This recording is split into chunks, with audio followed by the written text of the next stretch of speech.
Force d'opération spéciale canadienne. Quand on pense au Canada, la première chose qui vient à l'esprit n'est peut-être pas son armée. Mais sous le sirop d'érable, le hockey et le froid se cache une force d'élite aux capacités insoupçonnées. Les forces d'opération spéciales du Canada, bien que peu connues ou peu évoquées, sont des combattants d'élite hautement entraînés et prêts à exécuter les diverses missions que leur pays leur confie. Doté des capacités attendues pour des opérations spéciales, le Canada se distingue avec son commandement des forces d'opération spéciales. Vous verrez plus tard dans cette vidéo que le Canada a aussi sa propre unité de niveau 1. Rejoignez-nous alors que nous plongeons dans les différentes unités du commandement des forces d'opération spéciales du Canada.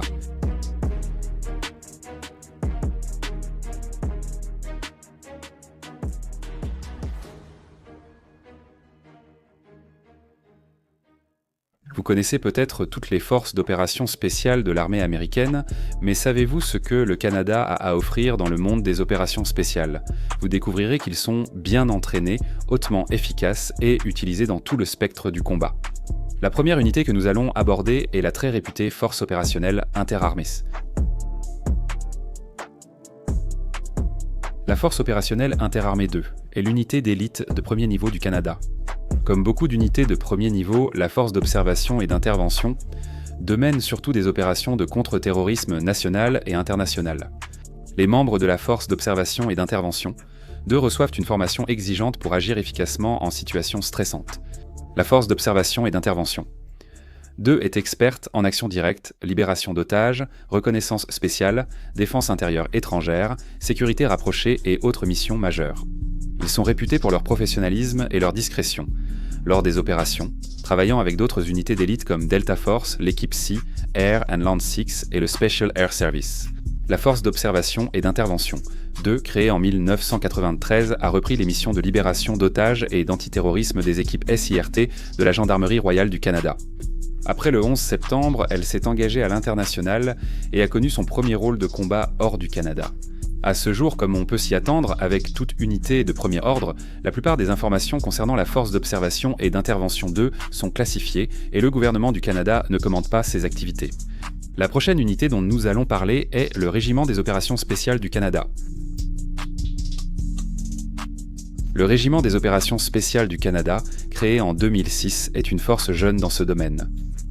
Le Régiment des opérations spéciales du Canada est une unité d'infanterie spéciale, comparable au Régiment des Rangers américains.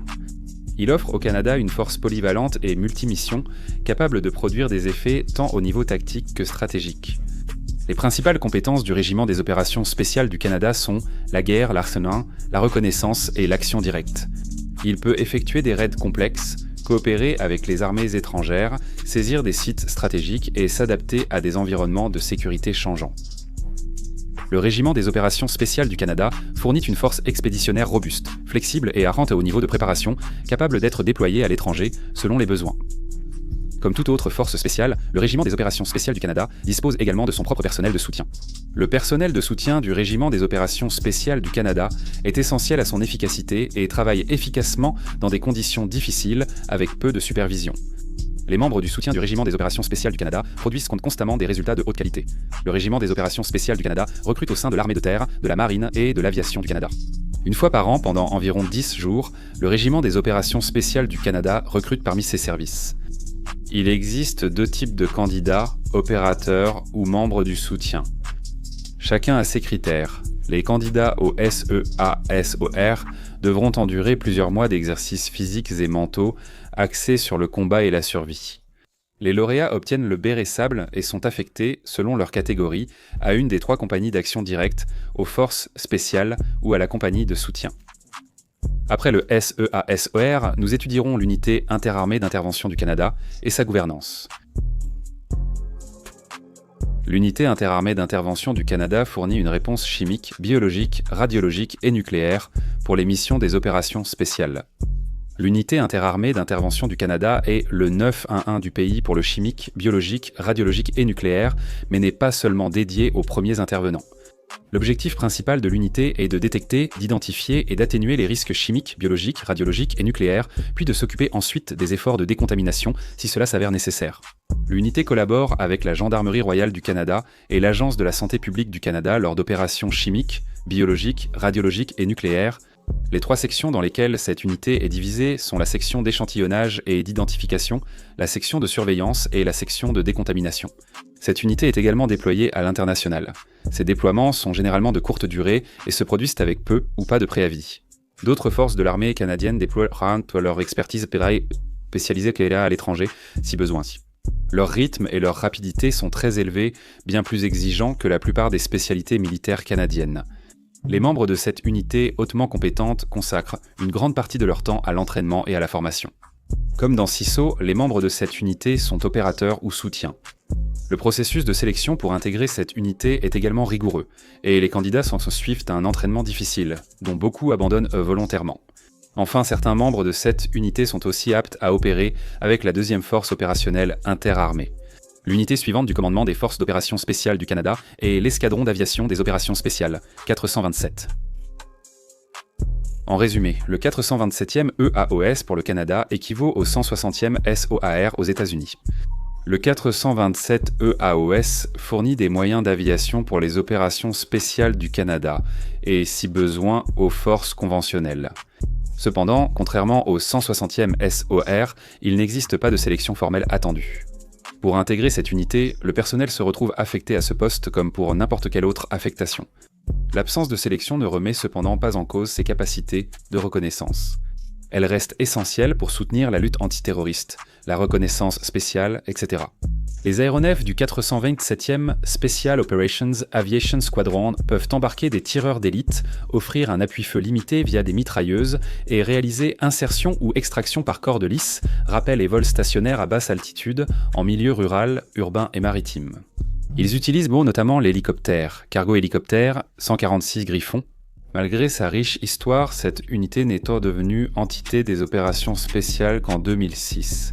Comme CISO, cette unité est également plus récente dans les opérations spéciales.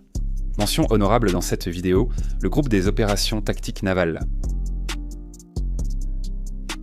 NTAC n'appartient pas à Consoftcom, mais nous avons jugé important de les citer dans cette vidéo pour leurs missions intenses et leurs compétences.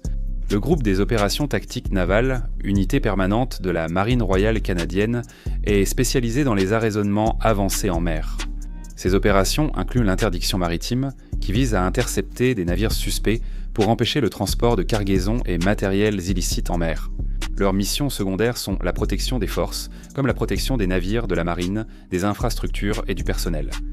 Les équipes du Naval Tactical Operations Group sont déployées sur divers navires, renforçant l'équipage du navire pour une mission ou une période déterminée. Ils offrent aussi plus de sécurité et de planification à ces navires. Chaque membre est formé au combat rapproché, interrogatoire, tir de précision, médecine avancée, planification de missions et détection d'explosifs improvisés. Le Naval Tactical Operations Group a été créé en 2014. Il s'agit donc d'une autre entité nouvellement créée des Forces armées canadiennes. Cette unité est ouverte à tout le personnel de la Marine royale canadienne et de ses réserves. Très bien. Maintenant que nous avons couvert notre mention honorable, passons à notre dernière unité, mais non la moindre, du commandement des Forces d'opération spéciales du Canada, le Centre canadien d'entraînement aux opérations spéciales. Comme vous pouvez probablement le deviner d'après son nom, cette unité élabore et dispense la formation au personnel du commandement des Forces d'opération spéciales du Canada afin de soutenir ses besoins opérationnels. C'est essentiellement l'élément éducatif et de formation des opérations spéciales canadiennes. La formation qu'elle offre concerne toutes les unités du commandement des Forces d'opération spéciales du Canada et propose des cours poussant les membres hors de leur zone de confort. Ils fournissent donc les moyens permettant à leurs opérateurs d'avoir les capacités physiques et mentales nécessaires pour exceller dans les différentes missions qu'on leur demande d'accomplir. Elle dispense aussi chaque année au personnel du commandement des Forces d'opération spéciales du Canada une formation sur l'éthique, les règles d'engagement et les droits de la personne. Voici l'essentiel des Forces d'opération spéciales du Canada.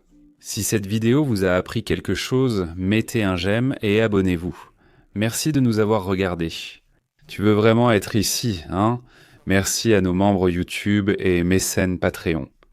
Merci beaucoup à vous tous de faire un effort supplémentaire pour soutenir notre chaîne, c'est vraiment apprécié. Si vous souhaitez apparaître dans une vidéo de General Discharge, pensez à rejoindre notre programme de membres avec le lien dans la description ou le bouton rejoindre à gauche du bouton s'abonner, ou allez jeter un œil à notre Patreon et rejoignez l'équipe. Voici Nick Nosé. Tous tes amis s'abonnent à General Discharge et toi, tu ne veux même pas être ici.